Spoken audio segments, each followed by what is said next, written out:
अस्सलामुअलैकुम। Horror stories के एक न्यू एपिसोड के साथ मैं हूं मजहर मलिक। कैसे हैं आप लोग? उम्मीद है खैरियत से होंगे। आज की ये खौफनाक कहानी जो मैं आपको सुनाने जा रहा हूं, ये मुझे भेजी है अब्दुल रहमान ने कराची से। उन्होंने कहानी को ना सिर्फ मेरे हवाले किया है बल्कि कहा है इसकी तरतीब अगर आप आगे पीछे करना चाहें तो कर सकते हैं, क्योंकि जिस अंदाज में मैं आपकी कहानियाँ सुनता हूँ, आप बोलते हैं कि मुझे महसूस हो रहा है कि कुछ आखिर वाला सीन मैं पहले ले आऊँ और पहले वाला आखिर में, तो आप चेंज कर लेते हैं, तो उससे वाकई कहानी में बहुत ज़्यादा इंटरेस्ट पैदा होता है। तो मेरी कहानी भी आपके हवाले है, एक सच्ची कहानी, खौफनाक कहानी। आप अपने अंदाज में सुनाइए, मुझे उम्मीद है सुनने वालों को अच्छी लगेगी। जिस घर के अंदर मैंने आंख खोली थी, उस घर में हम बहुत अमीर कबीर तो नहीं थे, लेकिन खुदा का शुक्र था इतना कुछ हमारे घर में था कि हमें किसी चीज़ की भी कोई ज़रूरत नहीं थी। बहुत ज़्यादा खाते पीते भी नहीं कह सकते, लेकिन खुशहाल फैमिली थी। कभी किसी से कुछ मांगना नहीं पड़ा था। खाना पीना, कपड़े, जूते, हर चीज़ अल्लाह का करम था। वहीं पे कुछ बातें जब मैं शऊर में आया, उस उम्र को पहुंचा कि जब इंसान को लफ्ज़ों की, बातों की समझ आनी शुरू होती है, तो एक बात उस घर के हवाले से कि जिस घर में हम रहते हैं, यहाँ सिर्फ इंसान नहीं, एक और मखलूक भी आबाद है। क्योंकि एक बड़ा सा घर था जिसमें एक हिस्से में मेरे चाचा की फैमिली और दूसरे हिस्से में हम लोग रहते थे। अब जब मुझे पता लगा कि इस घर में कोई ऐसी गैबी मखलूक है जो नज़र नहीं आती लेकिन अपना वजूद रखती है, तो मेरा बहुत इंटरेस्ट पैदा हुआ कि ऐसी मखलूक को मैं देख सकूं। लेकिन मुझे कभी भी ऐसी मखलूक ना सिर्फ घर के अंदर कभी महसूस हुई, बल्कि इशारा तक ना मिल सका कि वाकई कोई ऐसी मखलूक है भी सही या नहीं। और मुझे ऐसा लगना शुरू हो गया कि ये बातें हैं, ऐसी कोई मखलूक नहीं है। मेरे वाले साहब इंतहाई नेक इंसान थे, हाफिज कुरान थे, और यहां पे उन्होंने अपने वाले साहब का असली नाम ही बताया है, हाफिज मोहम्मद शफीक, और कहते हैं मेरे चाचू का नाम था मोहम्मद हफीज। वाले साहब ने ना सिर्फ कुरान मजीद हिफ्ज कर लिया था, हाफिज कहलाते थे, बल्कि अपने भाई मोहम्मद हफीज से मुख्तलिफ फितरत के मालिक थे।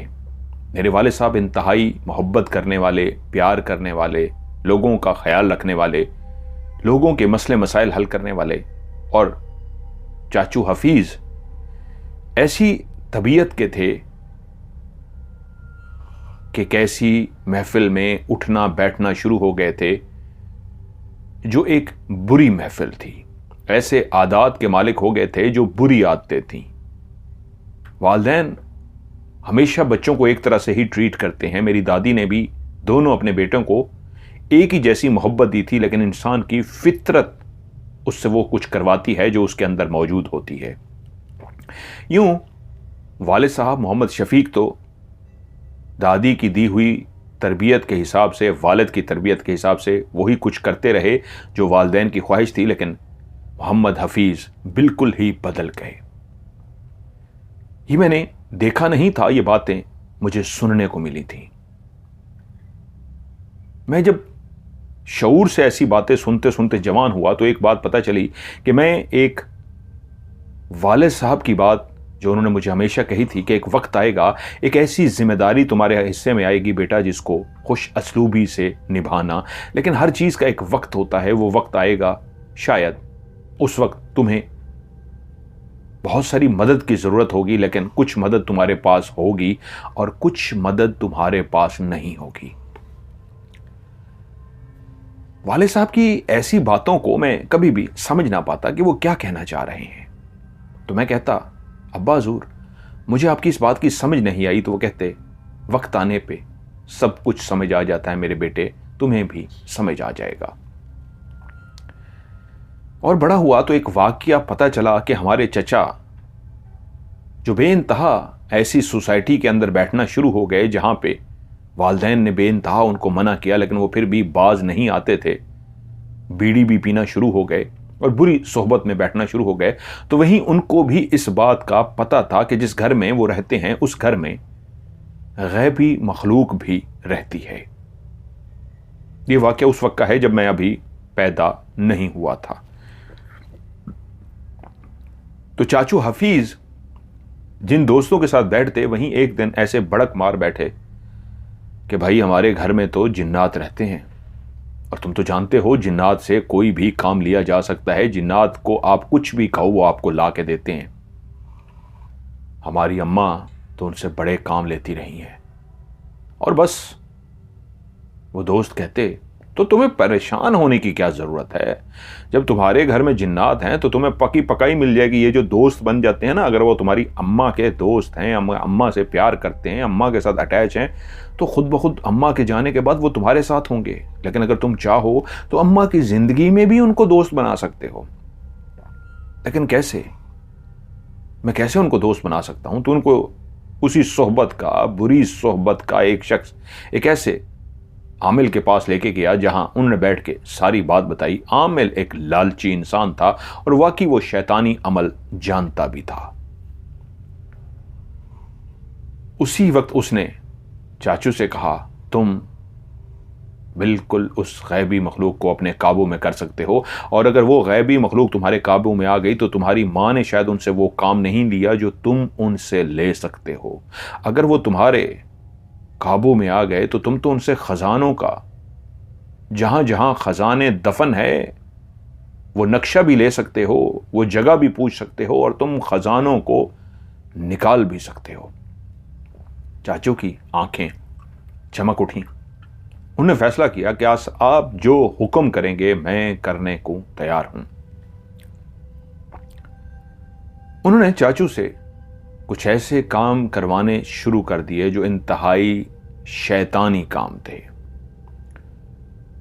उनसे कहा गया, आप जिस घर में रहते हैं उस घर में आपने एक मैं तावीज दे रहा हूं, इस तावीज को जाकर जलाना है और इसकी जो राख होगी इस राख को हर कमरे के अंदर डालना है।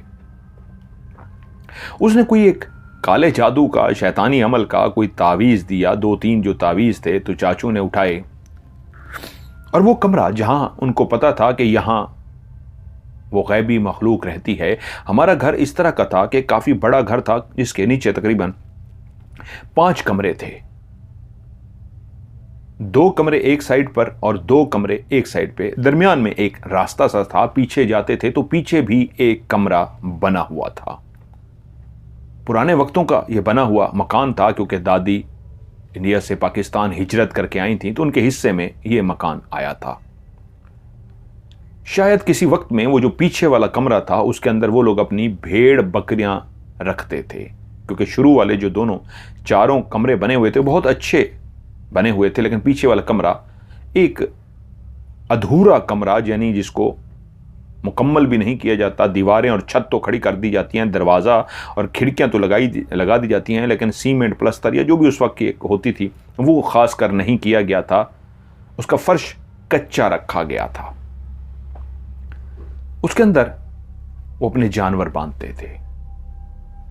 जब हम लोग वहां शिफ्ट हुए तो हमने काठ कबाड़ का सामान या स्टोर के तौर पे उस कमरे को इस तरह बना दिया था कि वो कमरा स्टोर के लिए इस्तेमाल होता था।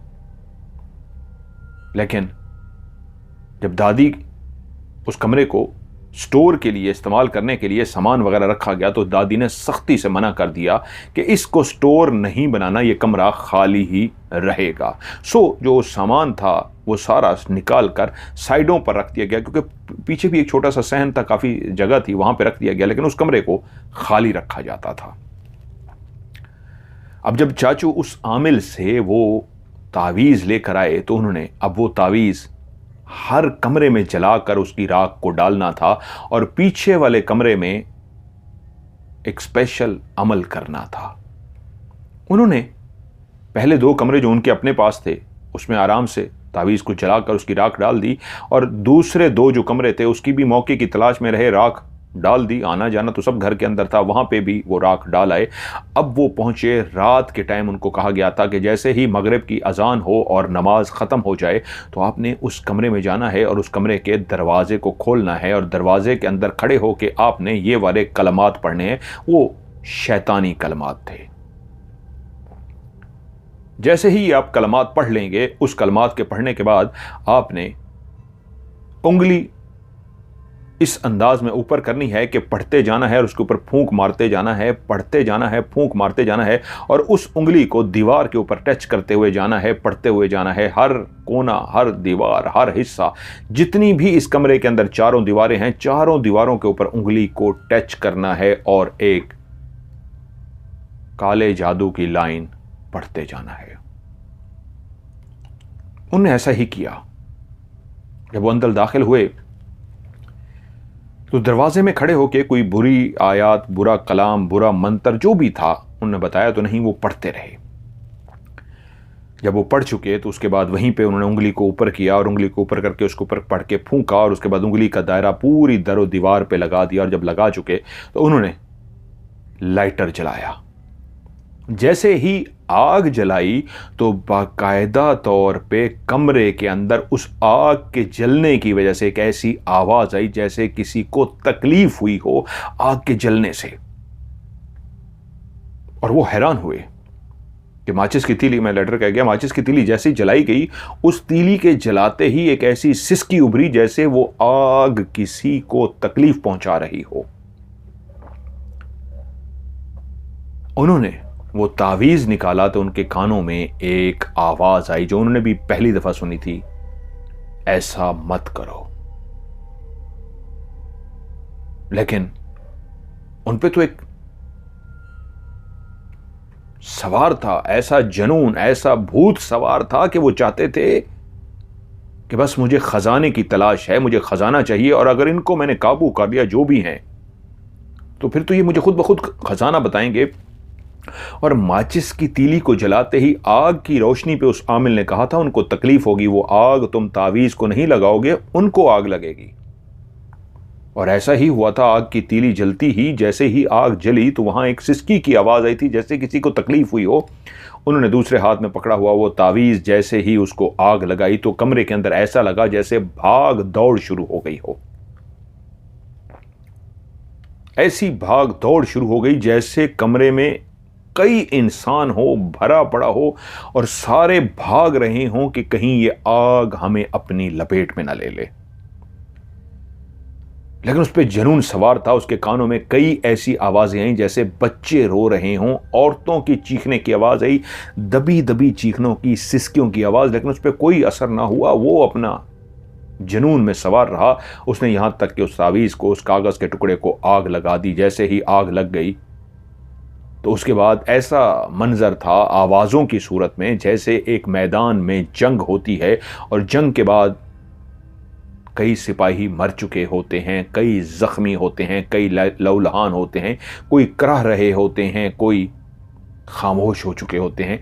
ऐसा ही एक मंजर था उस तावीज़ को। जैसे ही आग लग गई, उसकी राख सी बन गई तो उसके बाद ऐसी सिसकियों की आवाज़ थी। एक मैदान जंग में जैसे कुछ खामोश हो गए थे और कुछ सिसकियां ले रहे थे। उन्होंने उस राख को जैसे जैसे कहा गया था वो पढ़ते गए और राख को डालते गए। उस अमल को करके वो जैसे ही बाहर निकले, वो एक फातिहाना अंदाज में मुस्कुराते हुए बाहर आए। उनको अंदाजा हो गया था कि जिस आमिल के पास वो गए हैं वो बहुत ताकतवर है और उस आमिल ने एक खास हिदायत की थी। उसने कहा था ये अमल उस वक्त करना है जब तुम्हारी दादी जब कहीं गई हुई हो। दादी अमूमन हर 2-4 महीने बाद अपनी बेटियों के घर में रहने के लिए जाती थी और दादी इन्हीं दिनों अपनी बेटियों के घर में रहने के लिए ही गई हुई थी। सो हमारे वाले साहब ने उनके आने से पहले पहले एक अमल जो करना था उसका पहला हिस्सा मुकम्मल हो गया था। एक चीखो पुकार, एक तकलीफ, एक आवाज़ क्लियर, एक इंसान नुमा आवाज़ जो किसी गैबी मखलूक की थी, ऐसा मत करो। लेकिन उन्होंने किसी चीज़ की परवाह न की। वापस पहुंचे और उसको जाके बताया फातिहाना अंदाज में, हाँ आप बहुत पहुंचे हुए हैं। कोई मिन्नतें कर रहा था, कोई रो रहा था, कोई तड़प रहा था। आप बस अगला हुक्म कीजिए, अगले मैंने क्या करना है। उस आमिल ने कहा, तुम्हें एक खून लाना है, एक गलीज खून का कहा गया, मैं यहां मेंशन नहीं करूंगा। उस गलीज खून का एहतमाम करो और उसके बाद एक ऐसे जानवर को जाकर तुम पकड़ोगे जो बहुत ही काला स्याह हो, क्योंकि मुझे कहानी सुनाते हुए ऐसे मासूम जानवरों को जब कोई ऐसी हरकत भी करता है तो बताते हुए भी तकलीफ होती है, इसलिए मैं शायद वो कर रहा हूँ। खैर, लेकिन कहानी सुनाना मकसद है, बता देता हूँ। एक काली स्याह बिल्ली जो छोटी सी हो, बहुत ज़्यादा नहीं, उसको तुमने पकड़ना है और एक गलीज खून का एहतमाम करना है। उसके बाद दोबारा तुम्हें उसी कमरे के अंदर जाना है। अगली ही रात तुमने उसी बिल्ली को वहीं पे गर्दन से काट देना है। जैसे ही उसका खून वो निकलेगा तो ये खून जो तुम्हारे पास पहले से होगा, इसको उसके खून के अंदर शामिल कर दोगे। और जब तुम बिल्ली को काट रहे होगे, उसकी गर्दन पे छुरी फेर रहे होगे, तो ये वाले अल्फाज ऊंचे ऊंचे दोहराते जाओगे। और जैसे उसकी गर्दन काट चुकोगे, खून बह चुका होगा, तो वहीं पे इस खून को भी उसमें शामिल कर देना, जो गलीज सा खून था, और इनको एक छोटे से बर्तन में लेके इसके छींटे दरो दीवार पे मार देना इस खून के। और जब तुम छींटे मार रहे होगे तो ये कुछ पढ़ना तुमने। उन्होंने ऐसा ही किया। वो एक खून अब उनके लिए अरेंज करना मुश्किल था। उन्होंने पीर साहब को कहा, ये तो मेरे लिए मुश्किल है, जो गलीज सा खून आप कह रहे हैं, ये मैं कहां से अरेंज करूं। तो उन्होंने एक पैसे का कहा कि अगर तुम इतने पैसे दे दो तो मेरे बंदे तुम्हें अरेंज कर देंगे। उन्होंने पैसे दे दिए।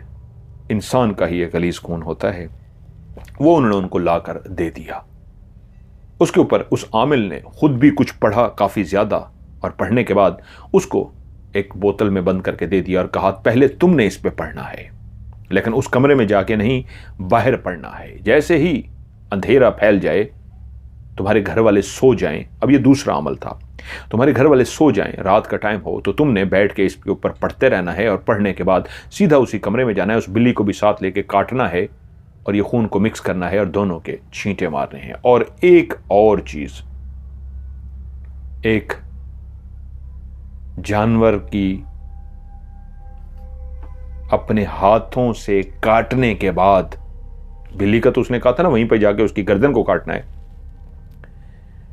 एक काले स्याह कौवे को इस अंदाज में काटना है। ये पहले कर लेना है कि काटने के साथ ही उसके नीचे वाला हिस्सा जैसे ही काटोगे तो उसके अंदर से जो कुछ भी निकलेगा तो उसके अंदर ये तावीज दबा देना है और उसके जिस्म को वापस बंद कर देना है। बंद करने के बाद उस काले कौवे को खून के छींटे मारने के बाद उसी फर्श के अंदर, कच्चे फर्श के अंदर गड्ढा खोदकर दफना देना है। काला कौवा अरेंज करना तो बहुत आसान था, बेचते थे लोग, पकड़ते थे। आज भी ये ट्रेंड है, इंडिया में शायद ना हो, पाकिस्तान में तो है। कुछ लोग गोश्त बेचते हैं जी, ये लें गोश्त खरीदें और परिंदों को फेंकें, वहाँ पे चीलें कौवे फिर रहे होते हैं, लोग उनको फेंकते हैं। कुछ लोग चिड़ियाँ कौवे इस तरह की चीज़ें कैद करके बैठे होते हैं जी, पैसे दें और इनको आप आज़ाद करवाएं। तो लोग इस उसमें कि कितनी गलत बात है, पैसे दे के आज़ाद करवा लेते हैं और वो अपनी इस तरह बिजनेस कर रहे होते हैं। तो उन्हें कौवे का भी एहतमाम कर दिया गया और कौवे के ऊपर भी उनको सारा समझा दिया गया। अब वो अगले मरहले के लिए तैयार थे और जब वो अगले मरहले के लिए वहाँ पे उस घर के अंदर रात का इंतज़ार कर रहे थे, घर वाले सो गए, तो पीछे वाले उस सहन में पहुंचे। एक बड़ा सहन शुरू में था जहाँ पे 2 कमरे एक साइड पे थे, 2 कमरे एक साइड पे थे, बीच में से एक रास्ता जाता था, पीछे एक छोटा सा सहन था और वहीं पे एक दरमियान में कमरा बना हुआ था, साइडों पे हमारा स्टोर का सामान पड़ा हुआ था। उस कमरे के सामने वो चौकड़ी मारकर बैठ गए। उन्होंने वहीं पे अपना दायरा कड़ा लगाया जो उनको कहा गया था। दायरा कड़ा लगाने के बाद उन्होंने वहीं पे सांप को मारा, उसका पेट इस अंदाज में चाक किया कि उसके जिस्म से निकलने वाला जो खून था उसको जमा कर लिया।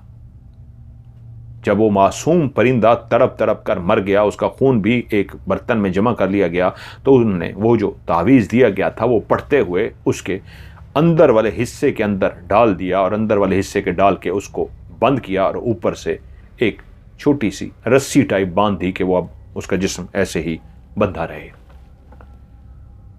अब अगला मरला था कि उस कमरे में दाखिल होना और एक मासूम सी बिल्ली को ज़िबा करना। वो कमरे के अंदर दाखिल हुए, एक पहले से गलीज खून उनके पास मौजूद था, एक दूसरा इस कबूतर का खून भी, कव्वे का खून भी उसी के अंदर शामिल कर लिया गया।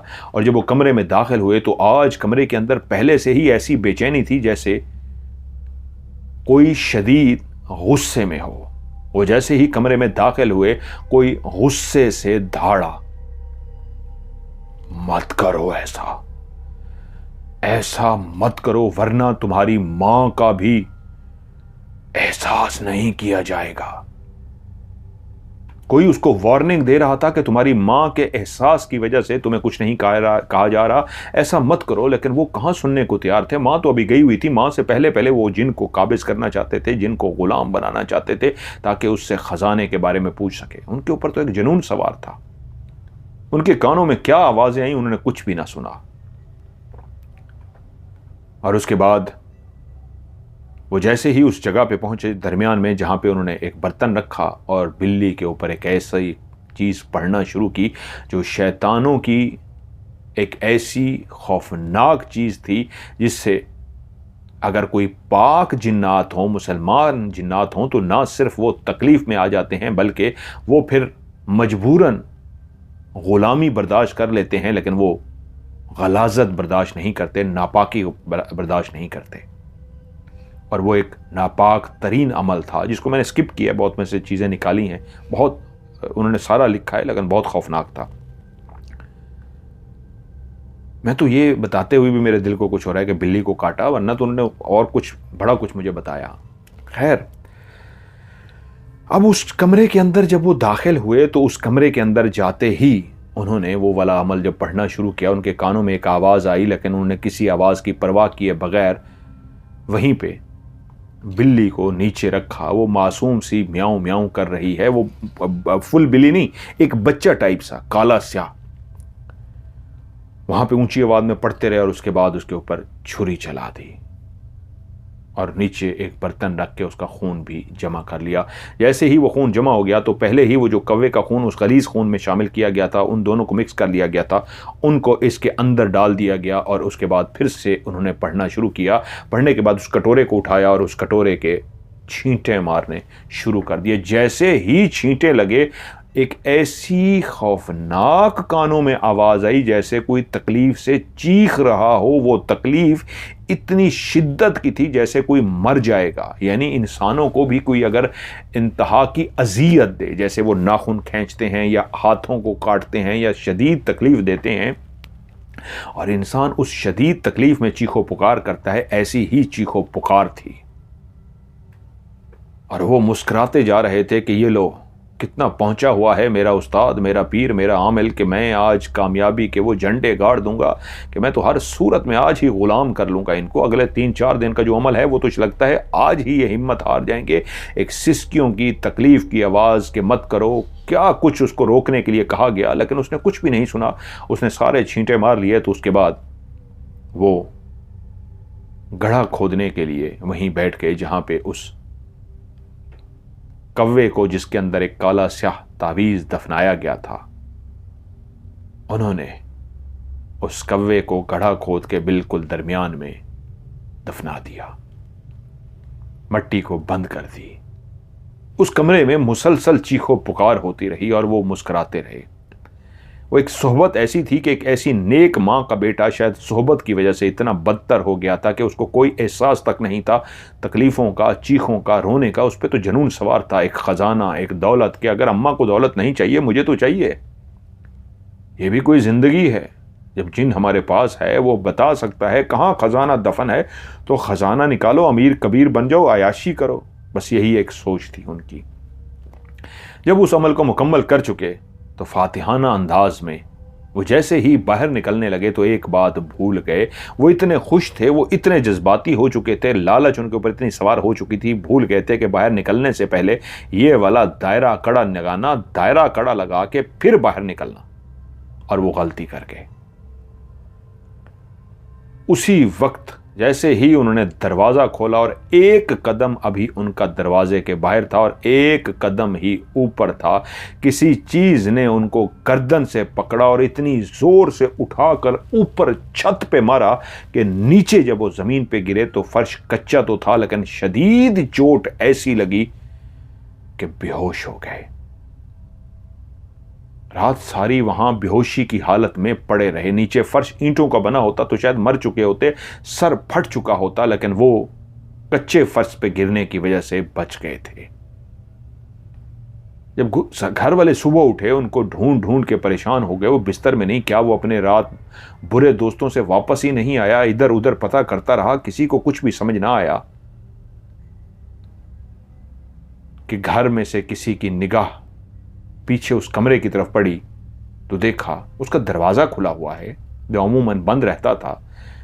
ये किसने खोला है दरवाज़ा? वो चलते हुए करीब गए तो क्या देखते हैं, फर्श पे हफीज़ बेहोश पड़ा हुआ है। चाचू हफीज़ को जब उन्होंने इस तरह बेहोश देखा तो उसको उठाकर अंदर ले आए।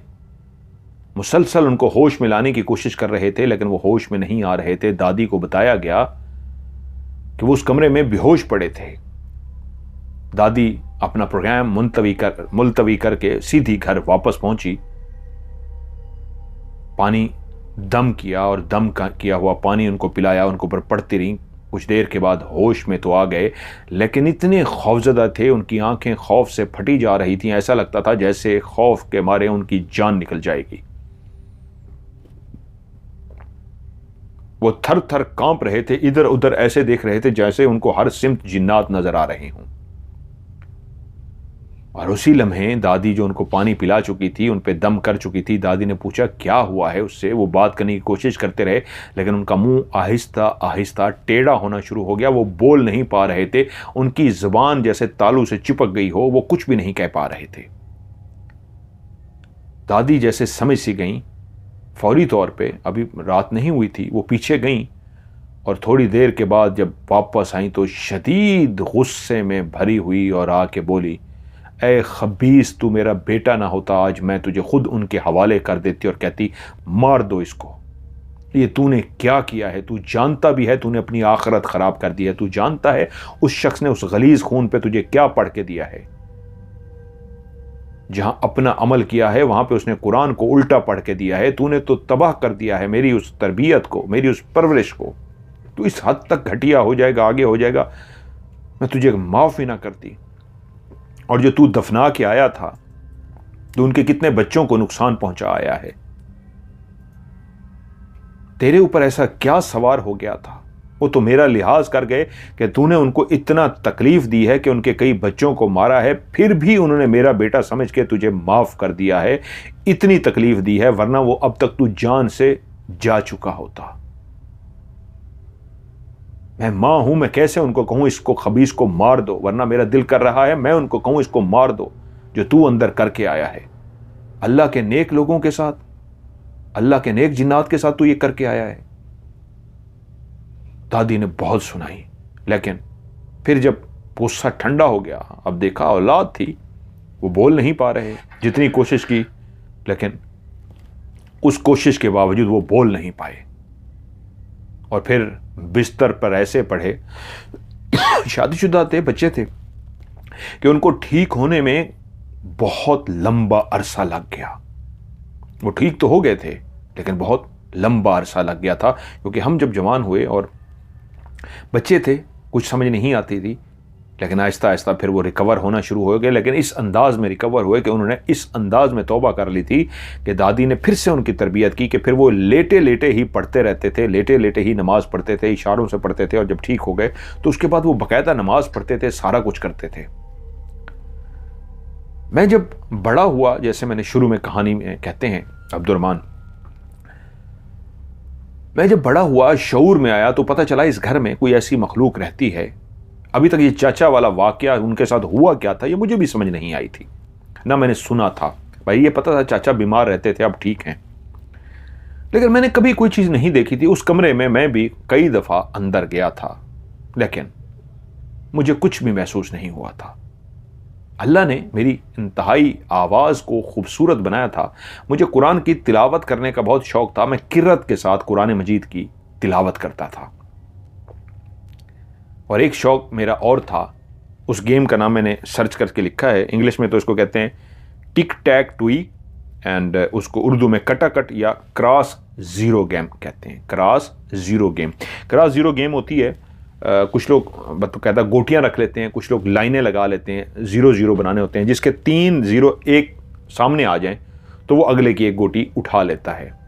ये क्रॉस लगाने होते हैं या ज़ीरो लगाना होता है। तो 3 मतलब अगर 2 एक जैसे हैं तो तीसरा भी उसके सामने उसी तरह का क्रॉस हो या ज़ीरो हो। ये आप लोगों को समझ आ गई होगी इसको गेम कहते हैं क्रॉस ज़ीरो गेम।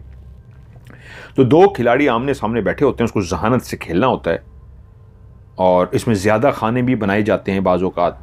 तो दोनों ने चाल चलनी होती है। आगे अगर गोटी कोई उठाई हुई है, पत्थर उठाया हुआ है, तो इस अंदाज में रखना होता है कि 3 गोटी या 3 पत्थर आमने सामने आ जाएं तो आप जीत गए और अगले की एक गोटी उठा लेंगे।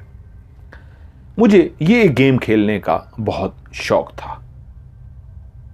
मैं अक्सर दोस्तों के साथ हम कोयले के साथ ज़मीन पे लाइनें लगा लेते और पत्थर उठा लेते थे और पत्थर घसीटते थे और घसीट के इधर उधर करके 3 क्रॉस बनाने की या पत्थरों के साथ गेम खेलने की कोशिश करते थे। और मैं किरत बहुत करता था।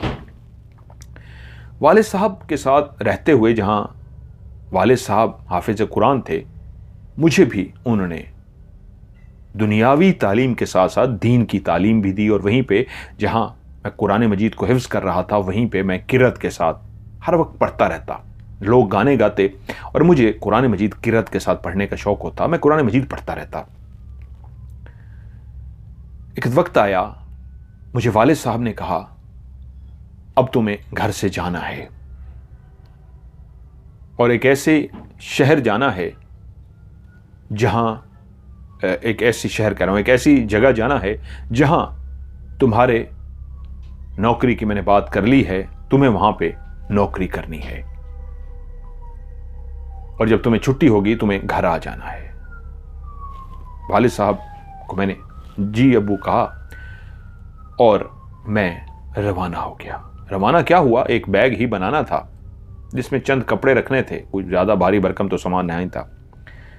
मैं जिस इलाके के स्कूल में पहुंचा था, यह दूर दराज का एक देहात तो नहीं, शहर का ही हिस्सा था, लेकिन वीराने की तरफ था। यहां पे एक काफ़ी बड़ा स्कूल था। उस स्कूल के अंदर मुझे भेजा गया था। मैं जैसे ही प्रिंसिपल साहब को जाके मिला, अपना नाम तारुफ वालिद साहब का बताया, तो बोले जी बिल्कुल, आपका ही इंतज़ार किया जा रहा था, तो आप बिल्कुल आज से ही पढ़ाना शुरू कीजिए, कल से जब आपका दिल करे। और मुझे रहने के लिए स्कूल का ही एक कमरा दे दिया गया।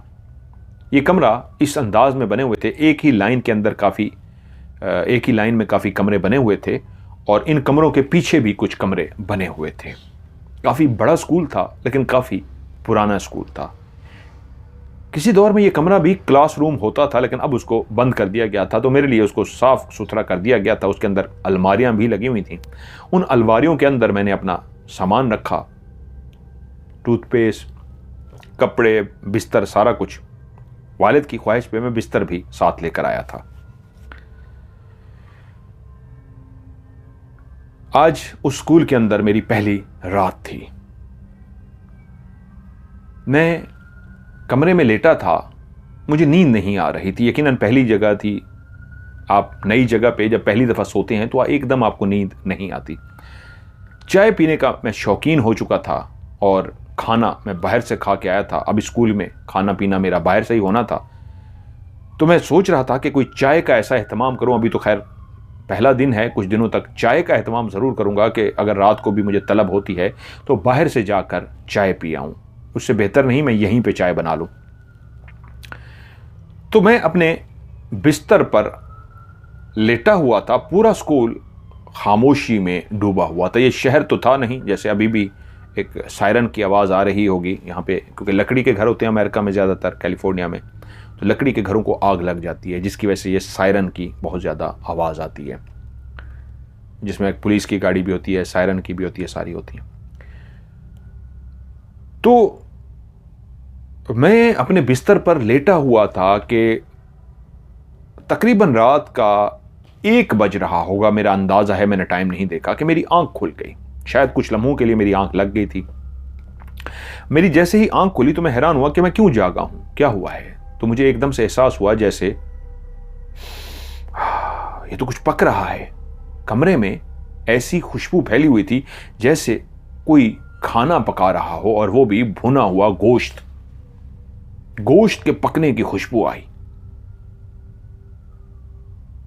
उस स्कूल का अपना कोई चौकीदार तो नहीं था, क्योंकि शहर का एक ऐसा हिस्सा कह लीजिए या देहात ही कह लीजिए जहां पे शहर में आप होते हैं तो गाड़ी की, ट्रैफिक की, हारन की आवाज़ सुनाई देती रहती है। एहसास रहता है कि आप आबादी के करीब हैं।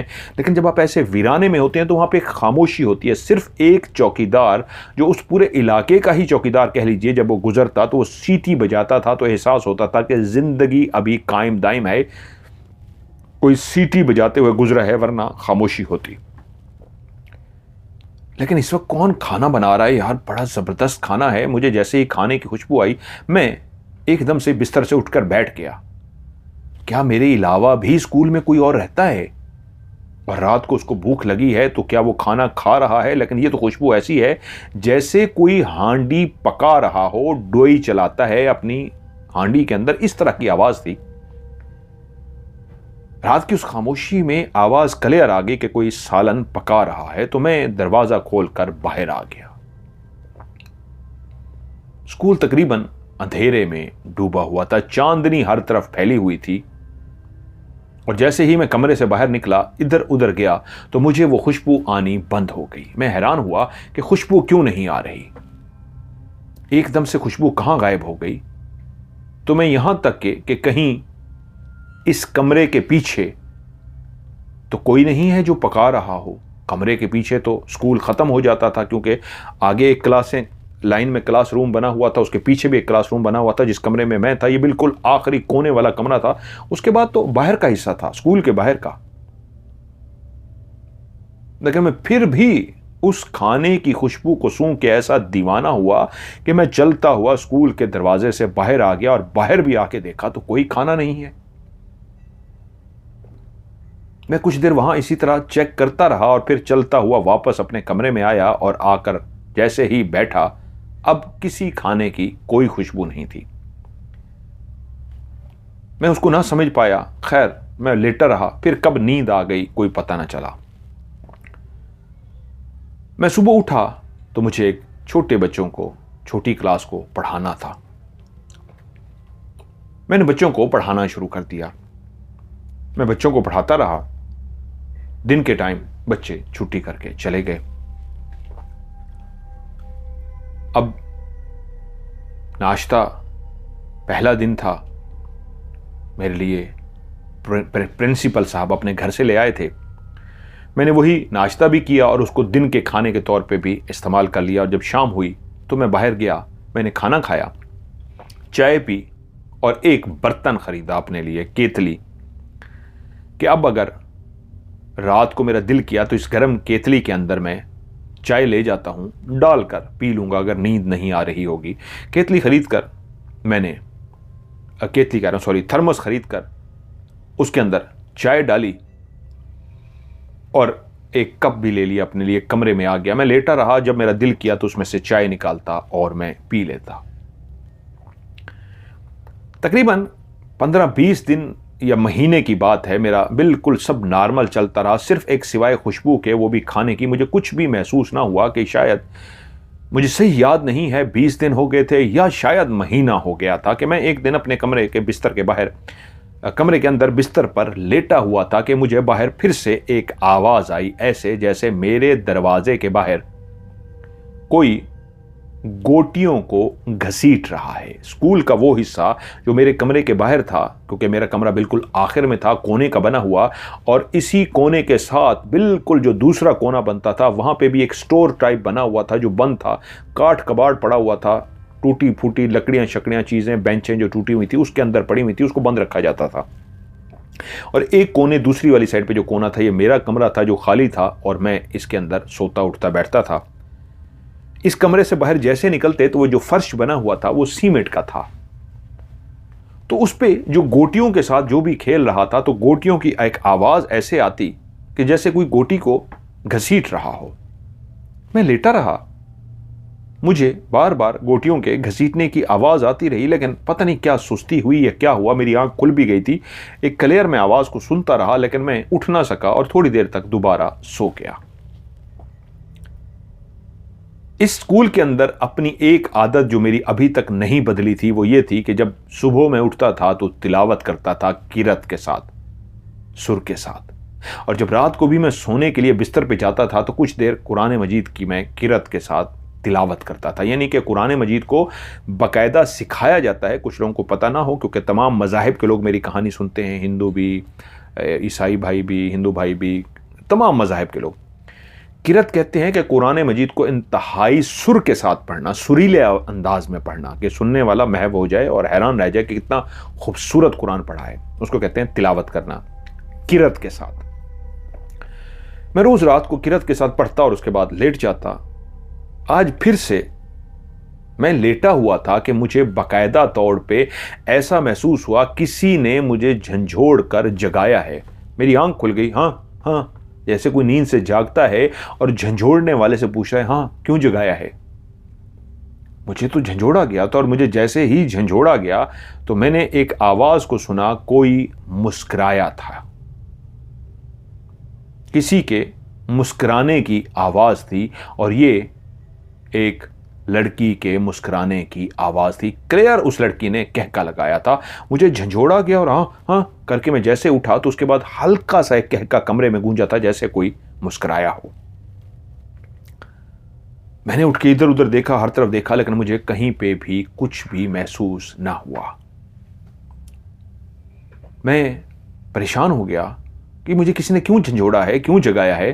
कि फिर से मुझे आवाज आई, बाहर कोई बैठा, उस सीमेंट के फर्श के ऊपर कोई पत्थर घसीट रहा है, शायद पत्थर को इधर उधर रखता है तो जिसकी आवाज पैदा हो रही है।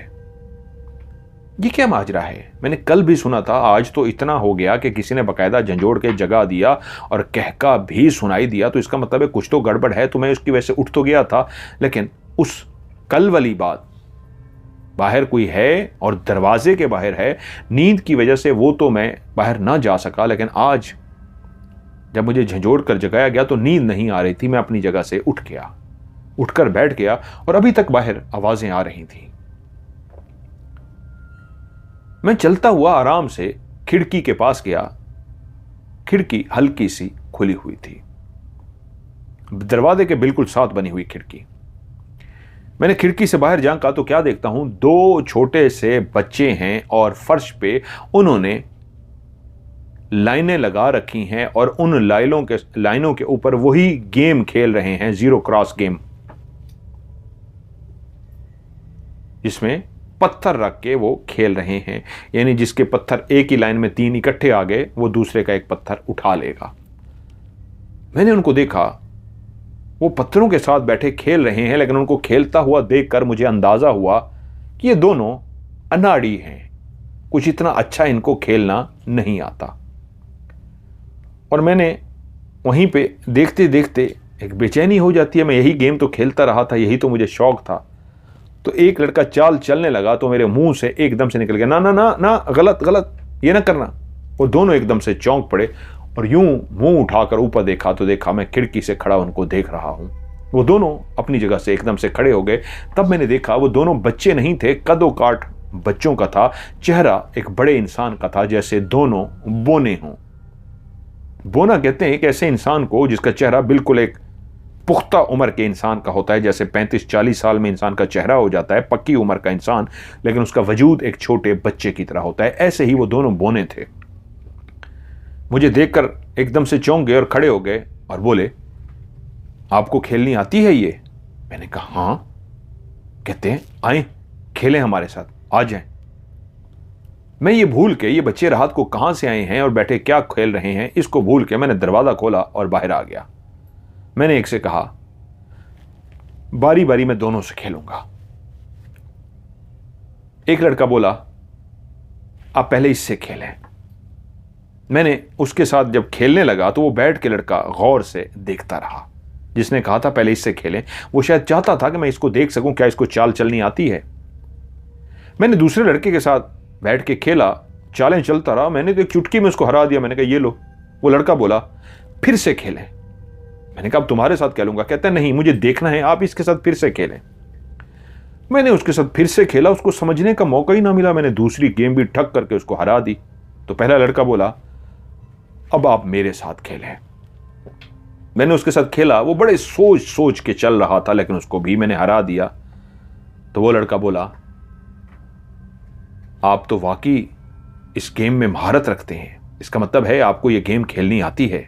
मैंने कहा हाँ, मैं तो बहुत शौक रखता हूं इस गेम में। तो क्या बोला कि आप हमें सिखाएंगे? हाँ तो मैं सिखा दूंगा, इसमें कोई हर्ज नहीं है। तो वो बोला आपकी बहुत मेहरबानी होगी। उसके बाद मैं उनके साथ बैठ के खेलता रहा, लेकिन इस अंदाज में भूल गया बच्चे कौन हैं क्या हैं। ना मुझे उनसे डर लगा, ना मुझे कोई पूछना याद रहा कि तुम हो कौन, कहां से आए हो। खेलते खेलते वो बोले अब हम चलते हैं, हमारे जाने का टाइम हो गया है। एकदम से उठकर खड़े हो गए। मैंने कहा यार ये गेम तो मुकम्मल करो। कहते हैं नहीं, कल आएंगे। और दोनों उठकर खड़े हुए, चलते हुए वो मेरे सामने दूर चले गए। मुझे उनसे पूछना भी याद ना रहा भी कहां से आए हो, कैसे जाओगे, स्कूल में कैसे आ गए, क्या तुम भी यहीं पे रहते हो? लेकिन मैंने तो सुना है यहां कोई और नहीं रहता। लेकिन मेरे जहन में था हो सकता है मुझे पता ना हो, कोई और भी रहता हो। लेकिन मेरे जहन में एक आया कि मैं इनसे पूछता तो सही यार तुम्हारा नाम क्या है। मैंने तो नाम भी नहीं पूछा। अगले दिन मैं कमरे में लेटा था कि बाहर किसी ने दरवाजा खटखटाया। ठक ठक ठक ठक। मैं एकदम से जाग गया, उठा और चलता हुआ दरवाजे के पास गया। जैसे ही दरवाजा खोला तो क्या देखता हूं, बाहर वो दोनों लड़के कल वाले उसी तरह खड़े हैं बोने, और उनके हाथ में एक ट्रे है। मैंने कहा ये क्या है? कहते हैं चाय। हमें पता है आपको चाय बहुत पसंद है, हम आपके लिए चाय लेकर आए हैं। मैंने कहा हाँ यार चाय तो मुझे पसंद है, तुम्हें कैसे पता कि मुझे चाय पसंद है? वो कहते हैं हमें तो ये भी पता है कि आप किरत बहुत ज़बरदस्त करते हैं, जैसे आप कुरान मजीद सुर में पढ़ते हैं ऐसा तो बहुत कम किसी को पढ़ते देखा है। मैंने कहा अच्छा तुम्हें ये भी पता है? तो वो बोला, वही लड़का जिसने कल कहा था पहले इसके साथ खेलें ताकि मैं देखूंगा आपको, वो बोला मेरा नाम मैमून है और ये मेरा भाई, इसका नाम अहमर है। महमूद बोला क्या आप मुझे किरत करना सिखा सकते हैं? मैंने कहा ये तो बहुत अच्छी बात होगी अगर तुम सीखना चाहोगे। ठीक है, पहले मैं चाय पी लूं, उसके बाद तुम्हें मैं किरत सिखाता हूं। मैंने चाय पी, दोनों ने ही सीखी, लेकिन मैमून का इंटरेस्ट ज्यादा था। मैमून दोनों में थोड़ा सा मुझे बड़ा भी नजर आया। किरत करने के बाद, सीखने के बाद उन्होंने मेरे साथ बैठकर वही गेम खेली। हम गेम खेलते रहे और उसके बाद एक टाइम जब हुआ तो कहते हैं अब हमारे जाने का टाइम हो गया, हम चलते हैं। वो जैसे ही गए तो आज मैं बाहर ही रुका रहा कि इतनी जल्दी क्यों चले जाते हैं। और मुझे हैरत ये हो रही थी, सारा दिन गुजर गया। पहली रात जब मैं इनके साथ बैठा तो अगले दिन मुझे इनसे पूछना चाहिए था भाई तुम कौन हो, कहाँ से आए हो। सारा दिन गुजर गया, मुझे याद नहीं रहा। ये दूसरी रात मेरे लिए चाय लेके आए, थर्मोस लेके आए, अपना थर्मोस वापस भी ले गए। मुझे इनसे पूछना यह तक याद नहीं रहा कि भाई तुम स्कूल में रहते हो, क्या तुम्हारी फैमिली भी मेरी तरह किसी जगह पे रह रही है? तो मैंने अगले दिन प्रिंसिपल साहब से वैसे सरसरी से पूछा कि क्या स्कूल में मैं रहता हूं या कोई और भी है? तो बोले नहीं, सिर्फ आप रहते हैं और आपका भी एक और जगह पे बंदोबस्त कर दिया जाएगा, अभी आपको आर्जी तौर पे यहां पे रहना है। जब उन्होंने कहा या कोई और नहीं रहता तो मैंने फैसला किया आज उनसे जरूर पूछूंगा कि भाई तुम तो यहां नहीं रहते हो तो तुम बाहर कहां से आते हो? क्या दीवार फैलांग कर आते हो या कहां से आते हो जो रात को इधर आ जाते हो? रात को वो फिर से आ गए, उसी तरह चाय मेरे लिए लेकर आए थे और आते ही ऐसा बातों में लगाया कि फिर जो मैंने सोचा था कि उनसे पूछ सकूं भाई तुम कौन हो, महमूद तुम, अहमद तुम कौन हो, कहां से आते हो, क्या चक्कर है, सुबह चले जाते हो, फिर मुझे कुछ याद ना रहा। तकरीबन काफी दिनों तक वो दोनों आते, कुछ टाइम मेरे साथ गुजारते, खेलते, कुरान मजीद की तिलावत सीखते और चले जाते। काफी दिन जब गुजर गए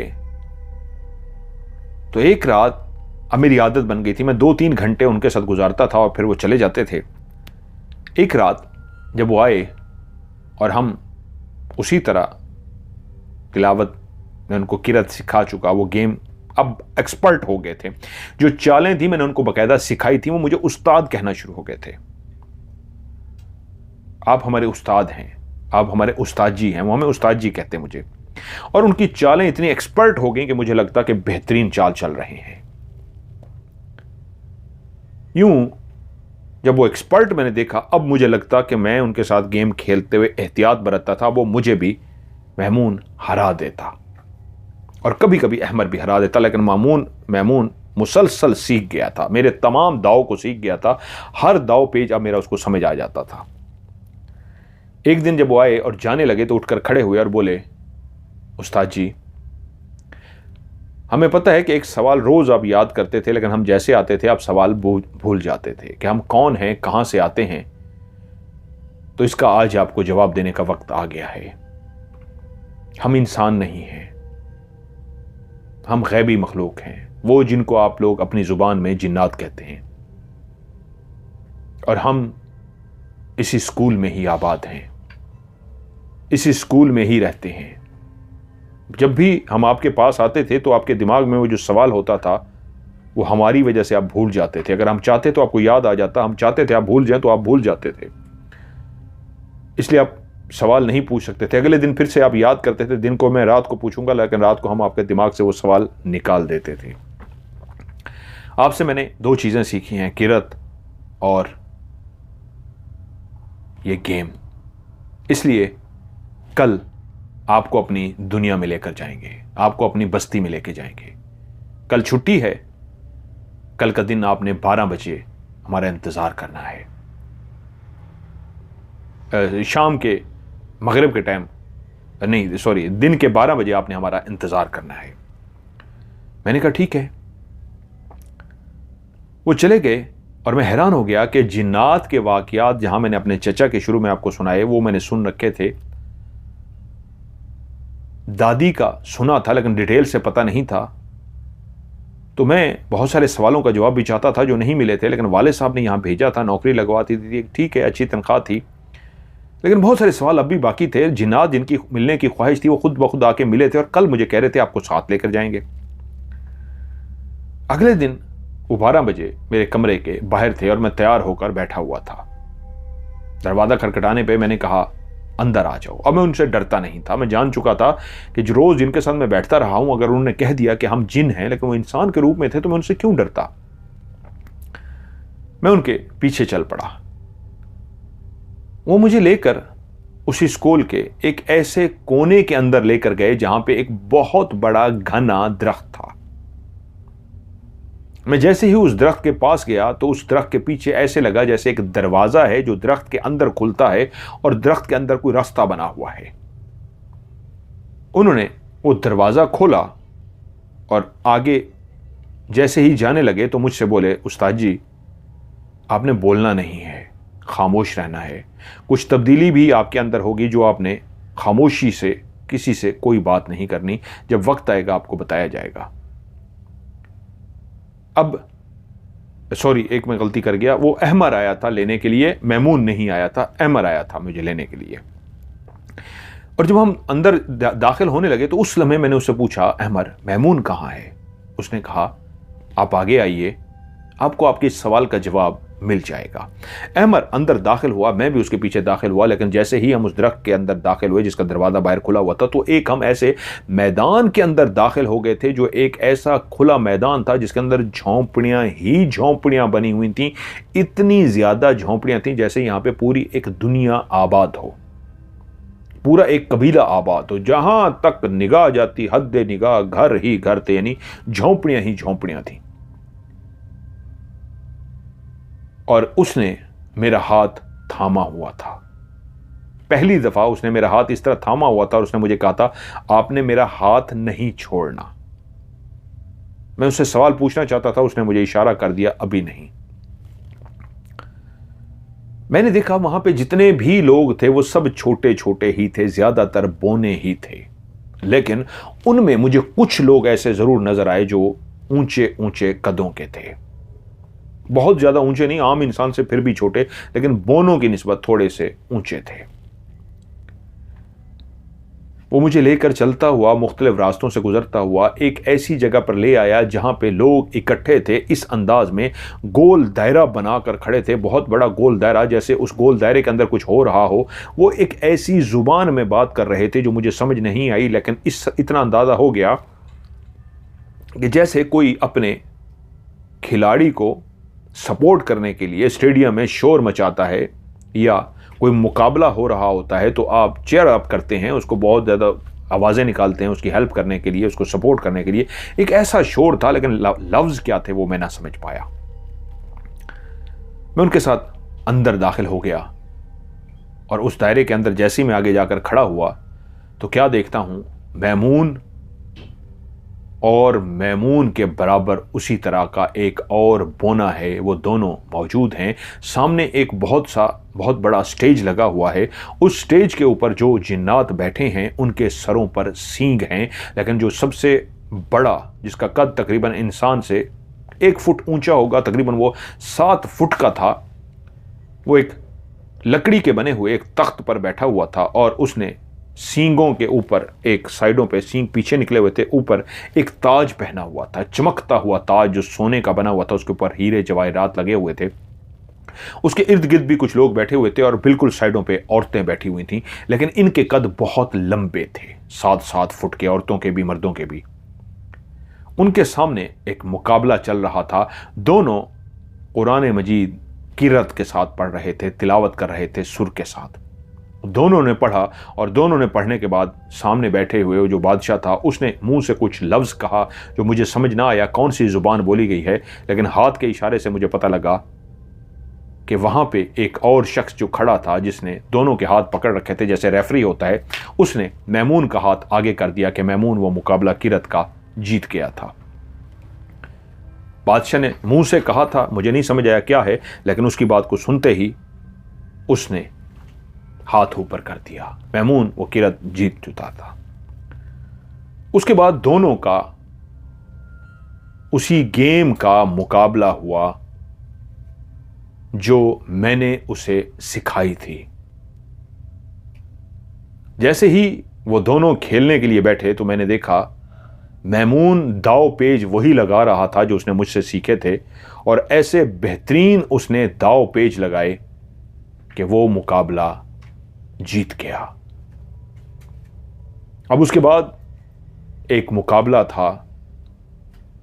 उन्होंने बड़े बड़े पत्थर उठाए हुए थे और उन पत्थरों को, 2 पत्थर उनके सामने रखे गए, बहुत बड़े बड़े पत्थर थे।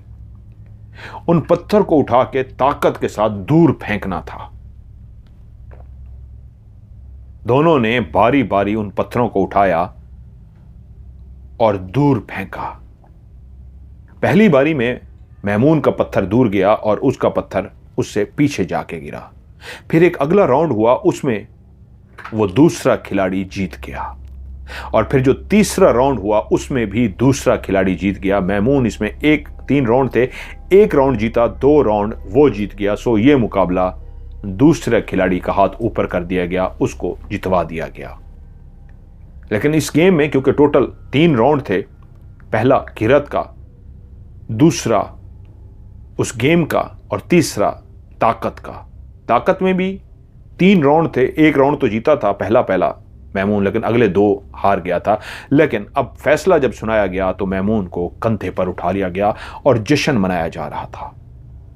अहमद उसी तरह मेरा हाथ पकड़े हुए मुझे लेकर साइड पर आ गया और फिर मुझसे बोला, तुम्हारे सवाल का जवाब यह है कि तुम्हें लोग इस वक्त नहीं देख पा रहे क्योंकि मैंने तुम्हें अपने हाथ में पकड़ रखा है। तुम्हारा हाथ इसलिए मजबूती से थाम रखा है, अगर मैं तुम्हारा हाथ छोड़ दूं तुम्हें ये सब देख लेंगे, उनको पता लग जाएगा कि जिन्नात के बीच में एक आदमजात फिर रहा है। लेकिन मेरे हाथ इस तरह पकड़े रहने से तुम्हें कोई नहीं देख सकेगा। उसकी वजह यह है, वो जो सामने तख्त पर बैठे हुए लोगों को देख रहे हो वो हमारे वालिदैन हैं, वो हमारे वालिदैन हैं, हम सरदार के ही बेटे हैं। लेकिन आज जो ये मुकाबला हुआ है मैमून में और दूसरे लड़के में, ये एक सरदारी के लिए था कि सरदार के बाद अब कौन सरदार बनेगा, ये फैसला करने के लिए होता है सरदार की जिंदगी में ही, क्योंकि सरदार अब काफी बूढ़े हो चुके हैं। इसलिए ये ताज जो सरदार के पहना हुआ है, ये ताज सरदार के मरने के बाद महमून को पहनाया जाएगा। और महमून आपकी वजह से ही जीता है, इसलिए हमने आपको उस्ताद जी कहा था। हम आपकी किरत सुन चुके थे। जब कुरान मजीद की उस किरत को सुना तो समझ गए थे कि अगर ये किरत आपसे सीख ली जाए तो हम ये मुकाबला जीत जाएंगे। तो ना सिर्फ आपसे किरत सीखी, बल्कि हम उस गेम के बारे में नहीं जानते थे। वो गेम हम वैसे खेलने के लिए वहां आते थे, लेकिन आपने जिस अंदाज में हमें रोका और कहा नहीं नहीं ये चाल नहीं चलनी, और हमने आपको दावत दे दी और आपने हमसे खेला, तो हम समझ गए कि आप बहुत अच्छे खिलाड़ी हैं। तो हमने आपको उस्ताद मान लिया। उस्ताद तो पहले ही मान चुके थे किरत की वजह से, क्योंकि जब आप किरत करते थे तो उस वक्त हम आपके सामने बैठकर पढ़ते थे, लेकिन आपको आवाज़ नहीं आती थी। आपकी एक रोज़ आदत थी, रोज़ रात सोने से पहले आप किरत करते थे और सुबह उठ के भी किरत करते थे। सुबह सुबह अजानों से पहले हमें चले जाना होता था, लेकिन सुबह जो आप किरत करते थे उस वक्त हम नहीं आते थे। रात को जब आप सोने लगते थे हम आपके पास होते थे और साथ साथ किरत करते थे, लेकिन कुछ पूछना चाहते थे कि ये कैसे आपने कहा, ये लफ्ज़ कैसे कहना है, पूछ नहीं सकते थे। तो किरत सुनने के बाद हम वहीं, क्योंकि किरत हमने आपसे सुन ली होती थी, तो हम बाहर खेलने बैठ जाते। लेकिन वहीं पे क्या हुआ कि आपने खुद आके मुदाखलत की और आप उस तरह हमारे उस्ताद कहलाए। लेकिन अब हमें पता लगा है हमारे वालिदैन भी आपसे मिलना चाहते हैं। मैं हैरान हुआ, मैंने कहा वो कैसे? कह रहे आओ हमारे साथ। उसी तरह हाथ थामे वो मुझे एक झोंपड़ी के अंदर लेकर गया। वो बहुत बड़ी झोंपड़ी तो नहीं थी, छोटी सी थी, लेकिन मैं जैसे उसके अंदर दाखिल हुआ तो अंदर वो एक महल की तरह थी। बहुत ऊंची बड़ी झोंपड़ी, बज़ाहिर छोटी बाहर से नजर आने वाली झोंपड़ी, अंदर बहुत खुली और बड़ी झोंपड़ी थी। वही सरदार जिसको मैंने बाहर तख्त पे ताज पहने हुए देखा था वो, और उसके साथ कुछ और लोग भी थे और कुछ खवातीन भी थीं। तो सामने अब एक सरदार मौजूद था और कोई भी नहीं था। जैसे ही मैंने उसे देखा उसने मुझे हमारी ही जुबान में सलाम किया। कुछ देर पहले वो कोई और जुबान बोल रहा था। जब उन्होंने सलाम किया मैंने भी फौरन उनको सलाम किया। वो मुझे देखकर खुश हुए और बोले बहुत सारे सवाल तुम्हारे पास हैं, तुम्हें उसका जवाब दे देते हैं। तुम्हारी दादी हमारी उस्तानी है, हमारे बच्चों की भी उस्तानी है। ये तो बहुत वक्त हो गया। तुम्हारे वालिद ने तुम्हें कहा था कभी वक्त आएगा चीजें तुम पर खुल जाएंगी। वक्त आने पे तुम्हें यहां आना था, ये पहले से ही डिसाइडेड था। तुम्हारी दादी भी जानती थी, क्योंकि उसी घर के अंदर जहां तुम्हारे चाचा ने वो अमल किया था जिसको वहां पे सजा मिली थी, और फिर तुम्हारी दादी की इजाजत से ही वहां से हम अपने कबीले में वापस चले गए। असल में हम तुम्हारी दादी से, मैं और मेरे बच्चे, कुरान पढ़ते रहे। लेकिन आज जिन बच्चों का आपने मुकाबला देखा है ये मेरे बेटों के बेटे हैं। ये मुझे भी अब्बा कहते हैं। जब आपकी दादी की शादी हुई थी और वो जवान थी, 5 वक्त की परहेजगार तहज्जुद गुजार थी, वो बच्चों को कुरान मजीद पढ़ाती थी। मेरे बच्चे उनसे कुरान मजीद पढ़ने के लिए जाते थे, इंसान का रूप धार के। लेकिन एक दिन उनको अंदाजा हो गया कि इंसान के बच्चे नहीं हैं। जितनी जल्दी वो याद कर लेते थे, और एक छोटी सी गलती, मासूम थे, बच्चे थे, इंसान का रूप धार के तो जाते थे, लेकिन एक छोटी सी गलती से उनको अंदाजा हो गया था। उन्होंने कोई चीज उनको कहा था ये मुझे पकड़ा दो, तो उन्होंने वहीं से, दादी थी और बच्चे चले गए थे, और जब उन्होंने कहा मुझे ये चीज़ पकड़ा दो तो उन्होंने गलती की और अपना हाथ आगे किया और उनका हाथ लंबा हो गया और वो चीज़ उठा के दादी उस्तानी को दे दी। तो उस्तानी समझ गई थी कि जिस पे शक था वही हुआ। तो उन्होंने फ़ौरन कहा तुम कौन हो? उन्होंने हाँ हम इंसान है। उसने कहा नहीं, तुम सच नहीं बताओगे तो कल से तुम्हें मैं कुरान नहीं पढ़ने दूंगी, जाओ मुझे सच बताओ। हमने मना किया था उनको बताने से, वो रोते हुए आ गए कि उस्तानी ने मना किया है कि अगर हम सच नहीं बताएंगे तो कल हमें कुरान नहीं पढ़ाएंगी। तो हमने उन्हें कहा बता दो। फिर मैं खुद उनके यहाँ पेश हुआ। वो उस वक्त मगरिब की नमाज पढ़ के सलाम फेर के बैठी थी कि मैंने दरवाज़ा नॉक किया। उस वक्त घर में वो अकेली थी। जैसे ही दरवाज़ा नॉक हुआ वो घबरा गई और मैं सामने आए बगैर मैंने ऊंची आवाज़ में कहा मैं उन बच्चों का बाप हूं, आपसे मिलने के लिए आया हूँ। आप मेरे बच्चों की उस्तानी हैं, मैं भी आपको उस्तानी कहूँगा। अगर आप डरे ना तो मैं आपके सामने आ सकता हूँ, वरना मैं आवाज़ की सूरत में ही बात करूँगा। तो वो बोली, नहीं, आप मुझसे डरें, आप मेरे सामने आ सकते हैं। मैंने एक इंसानी रूप धारा और इंसानी रूप में उनके सामने आ गया। मेरा सर झुका हुआ था और मैंने उनसे कहा, आपने हमारे बच्चों को कुरान पढ़ाया है, पढ़ा रही हैं, कुरान तो मैं भी पढ़ना चाहता हूँ जिस अंदाज में आप पढ़ाती हैं, लेकिन इसलिए मैं इंसानी रूप धार के भी नहीं आ सकता कि किसी को मेरी वजह से परेशानी ना हो। तो वो बोली, मैं अपने शौहर से इजाज़त लेके अगर मैं आपको पढ़ा सकती हूँ, क्योंकि आप मेरे सामने बच्चे की सूरत में नहीं आए, एक इंसान की सूरत में आए हैं और मुकम्मल इंसान की सूरत में। आप उम्र में मुझसे बहुत बड़े हैं, मेरे बुज़ुर्गों की जगह पे हैं, मेरे वालिद की जगह पे हैं, लेकिन फिर भी नामहरम हैं, तो मैं अपने शौहर से इजाज़त लूँगी। तो मैंने उनके सर पे हाथ रखा और उन्हें कहा, आप मेरी बेटी हैं, ज़रूर इजाज़त लीजिएगा कि एक बाप अपनी बेटी से कुरान पढ़ना चाह रहा है। तो उन्होंने ये जुमला जब अपने शौहर को कहा कि एक बाप अपनी बेटी से कुरान पढ़ना चाहता है, तो उन्होंने कहा, ज़रूर मैं भी उनसे मिलना चाहूँगा। और यूं उनसे भी हमारी इंसानी रूप में मुलाकात हुई, उनको भी हमने अपना बेटा बनाया, उनके सर पे हाथ रखा।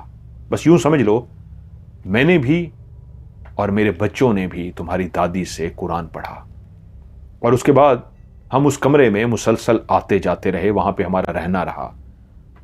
ना सिर्फ आना जाना था, बल्कि हमें भी हमारे वालिदैन ने, जिस तरह तुम्हें तुम्हारे वालिदैन ने किसी वजह से स्कूल भेजा है, तुम अगर ये समझ रहे हो तुम नौकरी करने के लिए आए हो, तो ये नौकरी करने के लिए नहीं आए, बल्कि उस राज से पर्दा उठाने के लिए आए हो। तुम्हारी हमसे मुलाकात होनी थी।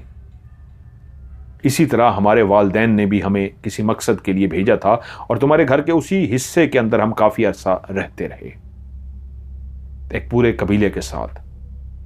लेकिन तुम्हारे चाचा ने एक ऐसी हरकत करने की कोशिश की, अगर हम चाहते तो उसको जान से मार देते, लेकिन मैं वहां मौजूद नहीं था, बाकी लोग थे। उन्होंने इस चीज का एहसास किया कि हमारी उस्तानी का बेटा है, गुस्ताखी कर गया है, नुकसान पहुंचा गया है, लेकिन उस्तानी के मुंह को माफ कर दिया, वरना कोई और होता तो उसके टुकड़े कर दिए जाते। और फिर खुदा ने उनको भी हिदायत दी, उनको अच्छी खासी सज़ा मिल गई। शायद तुम्हें इस बात का इल्म ना हो, जब वो बिस्तर पर थे तो मुसलसल वो चीख नहीं सकते थे, हमारी बिरादरी के लोग उनको नुकसान पहुंचाते रहे, लेकिन फिजिकली नहीं, डराते रहे। और उनको डराया भी इसलिए गया था कि वो हिदायत पकड़ें, अल्लाह से डरें और बुरी सोहबत को छोड़कर राह हक पे आ जाएं, क्योंकि हमारी उस्तानी साहिबा भी यही चाहती थी। तो उनके उस डराने, तकलीफ देने और मुसलसल रात को उनके सामने आने की वजह से वो इतने खौफजदा हुए कि आहिस्ता आहिस्ता अल्लाह की तरफ उनका लगाव लग गया। और जब उन्होंने अल्लाह की तरफ लगाव लगाया तो वो भी डराना उन्होंने बंद कर दिया। वो यही समझ गए कि अगर इन मखलूक से बचना है, इसके खौफ को दूर करना है, तो मुझे रब का कलाम पढ़ना होगा, रब के करीब होना होगा। और यूँ वो रब के करीब होते गए और आखिरकार वो ठीक हो गए, रब के बहुत करीब हो गए। लेकिन आज हमारी उस्तानी का बच्चा हमसे मिलने के लिए उसने आना था, लेकिन इस तरीके से कि ये रिश्ता इस फैमिली के साथ हमारा जुड़ा रहे, इसलिए बच्चों को भी स्पेशली तुम्हारे पास भेजा गया था। तुम्हारे वालिद साहब के साथ भी एक रिश्ता है और वो बहुत सारे राजों को जानते हैं, लेकिन अब क्योंकि ये ताल्लुक नस्ल दर एक नस्ल पे मुहित है, तो इसलिए वालिद साहब ने तुम्हें भी भेजा कि तुम्हारा हमसे आमना सामना हो और एक रिश्ता कायम हो जाए। यूं बच्चे तुम्हें हमारे कहने पे यहां लेकर आए, उन्होंने हमसे इजाजत मांगी थी। हमने बच्चों को आपके पास यह कह के नहीं भेजा था, वो तो यही समझे कि आप अचानक उनके सामने आए हैं और अचानक आपने उनको सिखाया है, लेकिन यह सब कुछ पहले से तय था। आज खुशी है कि आप हमारे सामने हैं। आपके खानदान से हमारा एक गहरा ताल्लुक है, गहरा रिश्ता है। आइए आपकी खातिर मदारत करते हैं। उसके बाद बहुत सारे लोगों से मुझे मिलवाया गया और कहा गया, ये वाली चीज़ें आप कभी किसी को मत बताइएगा, बाकी आप बता सकते हैं। मेरे लिए कई किस्म के अनवाओ अकसाम के खाने पकाए गए थे, भुने हुए खाने। स्पेशली पहले दिन स्कूल के अंदर जिस भुने हुए गोश्त की मैंने खुशबू सूंघ के पागल सा हो गया था, वैसी खुशबू फैल गई और मैं समझ गया ये खुशबू मैंने पहली दफ़ा स्कूल में भी सुनी थी। कई तरह के खाने थे और मैंने कई तरह के खाने पेट भर कर खाए। इतना मजीद थे कि मैं खाता जाता था लेकिन पेट नहीं भरता था, मैं खाता जाता था पेट नहीं भरता था। और दोनों, मैमून जो अब सरदार का बेटा सरदार बन चुका था और अहमर मेरे साथ मुसलसल रहे। मैंने काफ़ी वक्त उनके साथ गुजारा और उसके बाद फिर से मुझे उनके सामने पेश किया गया जो 7 फुट के लंबे थे, और उनसे इजाज़त ली और उन्होंने कहा अब तुम हमारे साथ जुड़े रहोगे, हमारा तुम्हारे साथ इसी तरह राब्ता रहेगा, लेकिन मुसलसल नहीं, बस एक काम जो मेरे जिम्मे लगाया गया कि अपने बाप की हर उस बात पे अमल करना जो बाप ने तुम्हें सिखाया है। मैं उनका शुक्रिया अदा करके वापस आ गया। स्कूल काफ़ी अरसा उसी तरह पढ़ाता रहा और उसके बाद वाले साहब का पैगाम आया, अब तुम वापस आ जाओ। वाले साहब का पैगाम सुन के मैं वापस आ गया और फिर वाले साहब ने मेरे बताने से पहले ही मुझे सब कुछ बता दिया कि कैसे तुम्हारी मुलाकात हुई, क्या हुई। मैं सब जानता हूं, कई राज तुम पे खुल चुके हैं, अब मजीद राज जो असल में खुलने वाले राज हैं वो अब तुम पे खुलेंगे। जैसा उन्होंने कह के भेजा है तो वही बात मैं तुमसे कहूँगा, अल्लाह की मखलूक से प्यार करना, अल्लाह की मखलूक के काम आना, अपनी ज़िंदगी को समझो वक्फ कर दो, यह ज़िंदगी है ही अल्लाह की मखलूक के लिए, अल्लाह के बंदों के लिए, और दिन रात उनकी खिदमत करना। और उसके बाद हकीकी जो असल राज मुझ पर खुले वो उसके बाद खुले थे। ये तो कुछ भी नहीं थे, ये तो शुरुआत थी। और उसके बाद ज़िंदगी में ऐसे ऐसे राज खुले कि इंसान अगर उन राजों को जान ले तो उसके होश उड़ जाएं, उसका दिमागी तवाज़ुन खो बैठे। आज मैं इसी दुनिया में किसी जगह पे हूँ, बहुत सारे राजों का मालिक हूँ। आपकी सिर्फ स्टोरीज नहीं सुनता, आपकी वीडियोस भी देखता हूँ। आपके साथ एक ऐसा रिश्ता जुड़ चुका है, आप जिस तरह लोगों की खिदमत कर रहे हैं, आपके अंदर वो जो इंसानियत है, और इतना जान चुका हूँ ये चीज़ सिर्फ मेरे पास नहीं है, आपके पास भी है। अगर मेरा उनके साथ एक ऐसा रिश्ता बन चुका है तो मैं इतना जानता हूँ आपके साथ भी एक भरपूर रिश्ता है उनका। तो मैं एक बज़ाहिर तो कहानी भेज रहा हूँ कि आप सुनने वालों को सुना देंगे, लेकिन इस राज से भी पर्दा उठा रहा हूँ जहाँ मेरे ऊपर कई राज ऐसे अफ़शा हुए हैं, ऐसे कई राजों से आप भी वाकिफ़ हैं। जो कुछ मैं अभी सीख रहा हूं, आप ऑलरेडी बहुत कुछ सीखे हुए हैं, क्योंकि आप उसी तर्ज पे अमल करते हुए जो पहला और आखिरी असूल होता है, अल्लाह की मखलूक के काम आना, आप वो काम कर रहे हैं। इसको इसी तरह जारी रखिएगा। मेरे लिए और सबके लिए दुआ कीजिएगा। आपके लिए और सब देखने वालों के लिए दिल से ढेर सारी दुआएं। कहानी कैसी लगी, बस इससे ज़्यादा नहीं, कहानी कैसी लगी, कहानी को लाइक कीजिएगा, दोस्तों के साथ शेयर ज़रूर कीजिएगा और कमेंट्स में बताइएगा ज़रूर।